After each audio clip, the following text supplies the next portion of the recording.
Tim arkeolog Yunani menemukan sebuah makam purba di sebuah gua di Diros, Yunani Selatan.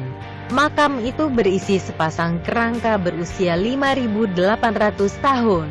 Kerangka pasangan ini ditemukan masih dalam posisi saling berpelukan. Anggota senior tim arkeolog bernama Anastasia Papatanasio mengatakan penemuan kerangka pada 2013. Setelah tes DNA untuk menentukan jenis kelamin setiap kerangka, kemudian dipublikasikan bulan Februari 2015. Tes kerangka ini paling tua yang pernah dilakukan di Yunani. Papatanasio menduga keduanya meninggal saat masih berpelukan. Papatanasio mengatakan kerangka pasangan yang diperkirakan meninggal saat berusia 20 tahunan. Kerangka itu ditemukan di Gua Alepotripa, sebuah situs prasejarah yang penting. Namun Papatanasio tidak mau menduga-duga penyebab dari kematian kerangka pasangan tersebut. Namun Papatanasio mengatakan uji DNA lebih lanjut mungkin bisa menjawab pertanyaan tersebut.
Nah,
Pemirsa, tahukah Anda Danau Natron di Tanzania menyimpan rahasia yang mematikan? Danau ini merupakan lokasi kawin dan berkembang biak burung berkaki panjang flamingo. Anehnya, hal itu tidak berlaku bagi hewan lainnya. Bagi hewan lain selain flamingo, perairan Natron merupakan sebuah neraka. Danau yang hanya sedalam kurang dari 3 meter itu adalah kuburan bagi ribuan burung dan hewan kecil. Air danau garam ini memiliki tingkat keasaman sampai 10,5, hingga mampu membakar kulit dan mata hewan yang tidak bisa beradaptasi dengannya. Ditambah lagi dengan suhu airnya yang bisa mencapai 60 derajat Celcius. Sementara itu, 2,5 juta burung flamingo bisa bebas menyantap alga spirulina makanannya tanpa khawatir akan predatornya di tempat danau ini. Selain flamingo, satu-satunya spesies hewan yang dapat bertahan hidup di bawah permukaan Danau Natron adalah alkaline tilapia, sejenis ikan nila. Natron berarti mineral natrium karbonat dekahidrat yang biasa digunakan orang Mesir kuno untuk mengeringkan organ selama proses mumifikasi atau membuat mumi. Kandungan mineral dalam air Danau Natron juga mempunyai fungsi sebagai pengawet bangkai hewan yang tercebur lalu mati. Hal itu seperti membuat mereka seakan dicelupkan ke dalam adonan semen. Menurut ahli ekologi dari University of Leicester, David Harper, jika di tempat lain bangkai hewan yang mati akan terurai dengan cepat, beda halnya di Danau Natron. Saat mengering, garam akan membentuk lapisan kerak dan akan bertahan selamanya. Garam yang terkandung di Danau Natron tidak sama seperti garam masak yang dipanen dari laut, melainkan kapur magmatik yang telah ditempa dalam bumi, lalu keluar melalui lava dan disemburkan ke udara menjadi awan abu setinggi lebih dari 16.000 meter.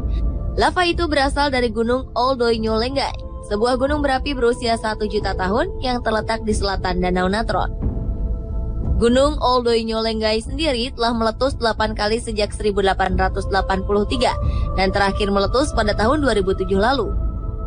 Jika gunung berapi lain biasanya memuntahkan silikat, namun Oldoinyolengai merupakan satu-satunya gunung berapi di bumi yang menyemburkan natrokarbonatit, zat yang jauh lebih asin dari silikat. Material abu vulkanik kemudian dikumpulkan air hujan yang masuk ke danau.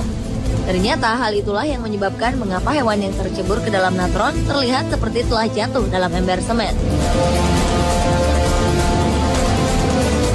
Belum diketahui bagaimana bisa burung-burung dan kelelawar terjun ke dalam air Danau Natron. Menurut seorang fotografer yang pernah mengabadikan bangkai-bangkai hewan di danau ini, yaitu Nick Grant, mungkin para hewan itu bingung dengan refleksi alami ekstrim pada permukaan danau yang kerap berubah warna.